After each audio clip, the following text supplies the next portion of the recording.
حکومت کے یہ دعوے کہ کوئی لاش نہیں گری، کوئی گولی نہیں چلی، وقت کے ساتھ ساتھ جھوٹے ثابت ہو رہے ہیں، اور ہسپتال پیمز اور پولی کلینک کا جو ریکارڈ ہے اور جو تھوڑی بہت ہم نے تحقیقات کی ہیں اور جو ہمارے پاس دستاویزات آئی ہیں ان کے مطابق بڑی تعداد میں گن شاٹ وونڈ یعنی کہ گولی سے زخمی ہونے والے کچھ پی ٹی آئی کے اور دیگر افراد جو بھی احتجاج میں شامل تھے ان کو پیمز اور پولی کلینک دونوں ہسپتالوں میں لایا گیا، اور ان میں سے کچھ لوگوں کی موت کی تصدیق بھی ہو چکی ہے جو کہ گولی سے مرے ہیں۔ ان میں پہلے بھی پروگرام کے پہلے سیگمنٹ میں ہم نے آپ کو بتائے تھے کچھ نام وہ ہیں جن کو پی ٹی آئی کے جو رہنما ہیں شیخ وقاص اکرم، ان کی ٹویٹ میں بھی جن کا ذکر کیا گیا تھا، اور کچھ دیگر نام بھی ہیں۔ بہرحال ہسپتال کی انتظامیہ کی طرف سے اس حوالے سے تعاون نہیں کیا جا رہا، نہ بھی پیمز اور نہ ہی پولی کلینک، مگر ایک جو سب سے بڑا رد عمل آیا ہے جس کو ہم ضمیر کی آواز بھی کہہ سکتے ہیں، کیونکہ اس میں کوئی شک نہیں کہ جو سیاستدانوں کا رد عمل تھا اور جو میڈیا پہ بیٹھے کچھ صحافیوں اور اینکروں کا رد عمل تھا وہ اتنا مذاق خیز اور تضحیک آمیز تھا کہ پی ٹی آئی اور عمران خان کی دشمنی میں عام لوگوں پر چلنے والی گولیوں کا بھی احساس نہیں کیا گیا، اور مذاق اڑایا گیا کہ لوگ بھاگ گئے، فرار ہو گئے، اور جو دعوے تھے کہ ڈی چوک پہ پہنچیں گے وہ دھرے کے دھرے رہ گئے۔ اس میں کوئی شک نہیں سیاسی طور پہ یہ دعوے غلط ثابت ہوئے، مگر کیا جو کچھ کل انسانیت کے ساتھ ہوا، لائٹیں آف کر کے اندھیرے میں، اور پھر جس طریقے سے زخمیوں کو اور لاشوں کو ہسپتالوں میں پہنچایا گیا، پھر حکومت نے تسلیم کرنے سے انکار کر دیا، یہ سب کچھ ایک انتہائی انسانیت سوز تھا۔ اور شاید انہی حالات کی وجہ سے اور تو کوئی نہیں مگر اسلام آباد کی بیوروکریسی کے ایک آفیسر نے استعفیٰ دے دیا، اور ان سے شاید برداشت نہیں ہوا اور ضمیر کی آواز نے انہیں اتنا تنگ کیا کہ جو انفارمیشن منسٹری کے ڈپٹی ڈائریکٹر ہیں پیر سلمان شاہ راشدی،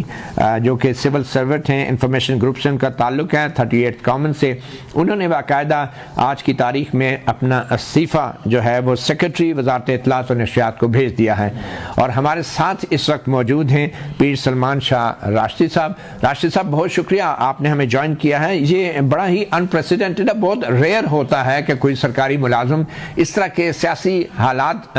کے اوپر اپنا یوں رد عمل دے کہ اپنی ساری عمر کی نوکری اس سے دستبردار ہو جائے اور استعفیٰ دے دے۔ تو آپ کو کیوں ایسا کرنا پڑا؟ کس چیز نے آپ کو مجبور کیا؟ کیا دیکھا آپ نے؟ بہت شکریہ مطیلہ صاحب، تھینک یو ویری مچ، آپ نے مجھے لیا۔ دیکھیں بات یہ ہے کہ یہ تو ہر انسان پہ ڈیپینڈ کرتا ہے کہ وہ ضمیر پر فیصلہ کرتا ہے کہ نہیں کرتا، لیکن اصل میں نے کسی سنی سنائی بات پر میں نے یہ فیصلہ نہیں کیا۔ اب بدقسمتی سے میں اسی علاقے میں ہی رہتا ہوں، ڈی چوک کے قریب، تو میں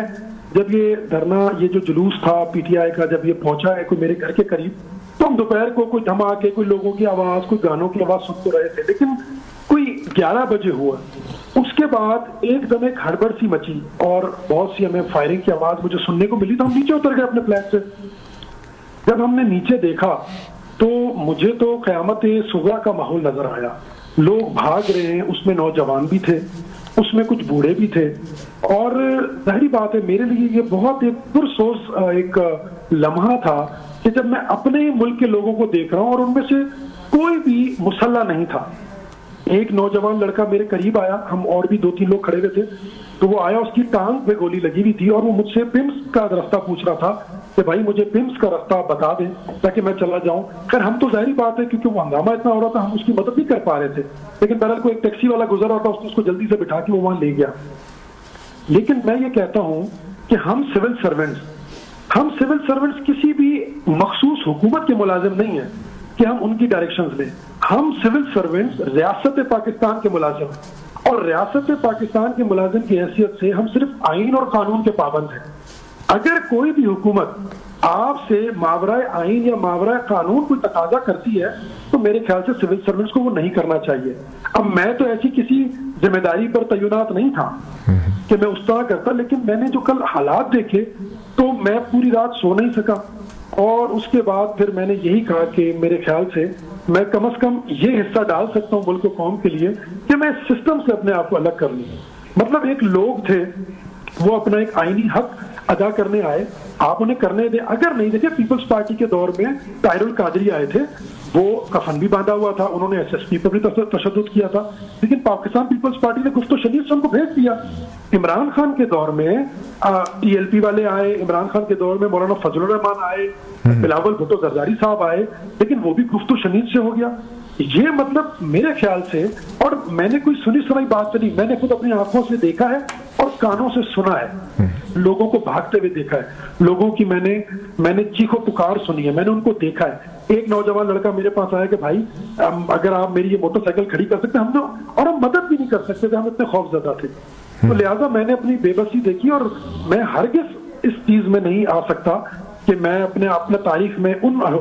لوگوں کے ساتھ اپنا نام لکھواؤں جو اپنے ہی لوگوں پر ظلم و جبر کر رہے ہیں. ٹھیک, تو بس اس لیے میرے ضمیر کا مگر راشد